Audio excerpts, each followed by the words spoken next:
ಸರ್ವ ಜನಾಂಗದ ಶಾಂತಿಯ ತೋಟ, ರಸಿಕರ ಕಂಗಳ ಸೆಳೆಯುವ ನೋಟ. ಈ ಜಾಗದಲ್ಲಿ ತೋಟ ಈ ಲೆವೆಲಲ್ಲಿದೆ, ನೋಟ ಕೇಳಲೇಬೇಡಿ ಹಂಗಿದೆ. ಇದು ಬಂದು ಈ ಪದಗಳನ್ನ ಬರೆದಂತಹ ರಾಷ್ಟ್ರಕವಿ ಕುವೆಂಪು ಅವರ ಹೆಸರಲ್ಲಿರುವಂತಹ ಕುವೆಂಪು ಪಾರ್ಕ್. ನಮಸ್ತೆ ಕೋಲಾರ.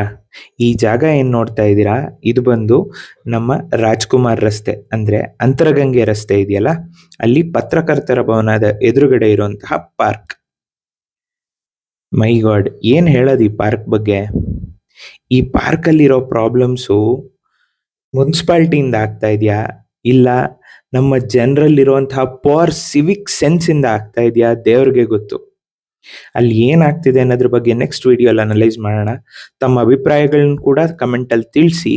ನಾವು ಹೇಳ್ತಾ ಇರೋ ಕಂಟೆಂಟ್ ಸರಿ ಇದೆ ಅನ್ಸಿದ್ರೆ ದಯವಿಟ್ಟು ನಮ್ಮನ್ನು ಫಾಲೋ ಮಾಡಿ, ಸಪೋರ್ಟ್ ಮಾಡಿ. Thank you so much.